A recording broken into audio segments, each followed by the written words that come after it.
नमस्कार शेतकरी मित्रांनो, आज आपण कर्नूल या शिवारामध्ये श्री सुभाष पाटील यांच्या शेती प्लॉटवर आलो आहे. सदर शेतकरी प्रगतशील शेतकरी कोगनोळी ह्या गावचे आहेत. या ठिकाणी या ऊसाच्या प्लॉटवर येण्याचे कारण म्हणजे की आमच्या कंपनीचे प्रतिनिधी या विभागातील श्री चैतन्य कवाने यांच्या माध्यमातून यांना सुरुवातीपासून मार्गदर्शन झालेलं आहे. तर ही जी लावण आहे आज आडसाली आहे. जसं आडसालीच्या हिशोबाने जर म्हटलं तर त्याला आपल्याला तशी पाहिजे तशी सुरुवातीच्या पिरियडमध्ये त्याची वाढ वगैरे होत नव्हती. तर सुभाष पाटील यांचं मत असं झालं की बाबा कोणीतरी प्रतिनिधी जर मिळाला तर आपण या ठिकाणी आपण हे ऊसाचा प्लॉट जे आहे ते आपल्याला मला जरा त्याची वाढ म्हणा ग्रीप म्हणा हे पाहिजे होती. तर सुरुवातीच्या पिरियडमध्ये जो प्लॉट होता तो यामध्ये धनलक्ष्मी शेंगाचा प्लॉट केला असं तुम्हीच म्हणता ना, बरोबर?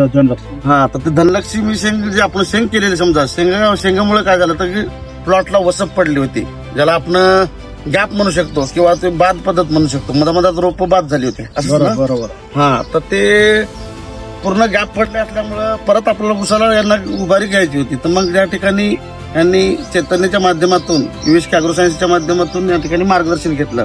सुरुवातीपासून कंपनीचे बऱ्यापैकी प्रोडक्ट यांनी वापरले. तर सुरुवातीला सॉइल कार्बन म्हणा, त्यानंतर हंस, बाहुबली ह्यांच्या आळवण्या वगैरे झालेल्या.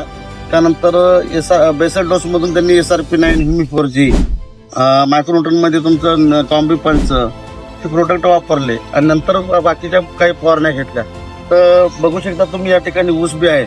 आणि आता मी जोपर्यंत असं बोललो त्या याच्यातून जर आता शेतकरी स्वतःचा अनुभव सांगतील, मग आता बाकीचा अनुभव तुम्ही सांगा. मी बोलतो अरे काय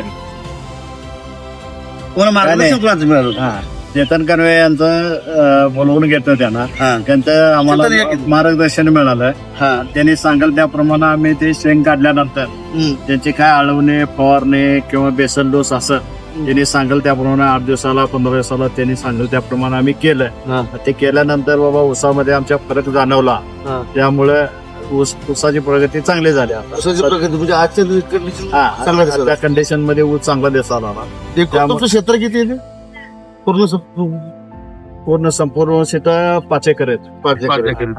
आणि भावांचा येतोय ते 5 एकर आहेत. आम्ही सगळ्यांनी मिळून ते चेतन कानवेकरनं सुरुवातीपासूनच मग डोसेस सगळे घ्यायला चालू केले. त्याप्रमाणे त्याने प्रत्येक 15 दिवसाला येऊन भेट देऊन आम्हाला जे लागेल त्याप्रमाणे डोस देऊन किंवा फवारणी देऊन आमचं ऊसाचं प्रमाण चांगल्या प्रकारे करून दिलंय त्याने. आता सध्या सांगण्याचं तात्पर्य म्हणजे USK ॲग्रो सायन्सेस म्हणा किंवा चैतन्य कवानीच्या माध्यमातून तुमच्या ऊसाला जे तुम्हाला अपेक्षित उत्पन्न म्हणा किंवा जी वाढ पाहिजे होती किंवा फुटवेची संख्या ह्या सगळ्या गोष्टी मेंटेन झाल्या.